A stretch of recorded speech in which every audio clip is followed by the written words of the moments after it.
In Pearl Harbor today, they paused to mark the moment 65 years ago today when Japanese forces attacked American ships in the harbor and drew the U.S. into World War II. The keynote speaker today was Tom Brokaw. Many in the audience were members of the greatest generation, among them living survivors of the attack. Tonight, Tom is with us from Pearl Harbor with a story about one of them. And Tom, first off, a beautiful speech. We all watched it here on the satellite. We've put it on our website for other people to see. It's good to have you with us. Thank you. It's always a pleasure, and I must say, a humbling experience to be among these people. And so many of them came up to me with stories I had never heard before. One man, however, is unique, Brian. He was here on that day 65 years ago, and then he returned home and found himself in the middle of another American tragedy. It was here that the greatest generation was forged. For more than 400 survivors, the 65th anniversary of Pearl Harbor represents a chance to reflect on the defining moment of their lives. Oh, say, can you see? For one survivor, Pearl Harbor would be only the first of two Sundays that would change his life and the course of American history. Jim Lavelle spent most of December 7th, 1941, on the deck of the USS Whitney. We were surprised, and of course, and awed by the attack, and watching the carnage that was taking place. From the Whitney's position on the east side of Pearl Harbor, Lavelle and his shipmates were powerless to stop the assault.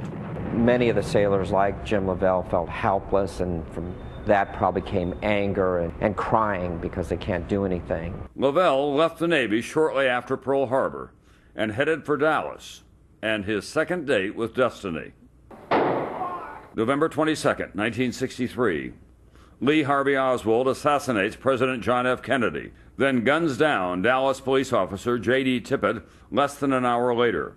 Dallas police officers arrest Oswald for the murder of Tippit, and homicide detective Jim Lavelle is the first to interrogate the suspect. Of course, he denied any connection to it whatsoever. Within a few hours, detectives tie Oswald to the JFK assassination. The basement of Dallas police. The ensuing media frenzy forces police to move Oswald out of police headquarters on Sunday, November 24th. I said, Lee, if anybody shoots at you, I hope they're as good a shot as you are. He kind of smiled and he said, well, nobody's going to shoot at me. He's been shot. He's been shot. Wearing a light suit and a hat, Lavelle is handcuffed to Oswald when Jack Ruby fires his fatal shot on live television. A photographer captures the moment in a Pulitzer Prize-winning picture that makes Lavelle famous around the world. The fact that he was at Pearl Harbor and he was in Dallas makes him a very unique individual. And I suspect I will never run across a person like that again in my career.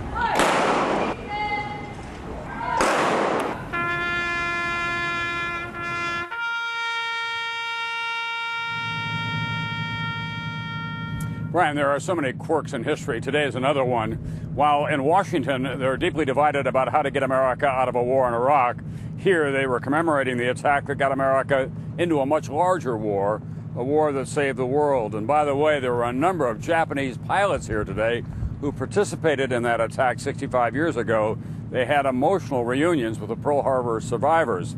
It's a little hard to imagine that 65 years from now, Iraqi insurgents will have any kind of a reunion with American combatants, but you never know. Tom, Brian. a remarkable series of circumstances, remarkable story on one of the most solemn spots on the planet. Tom Brokaw tonight from Pearl Harbor on a windy, beautiful, and solemn afternoon in Hawaii.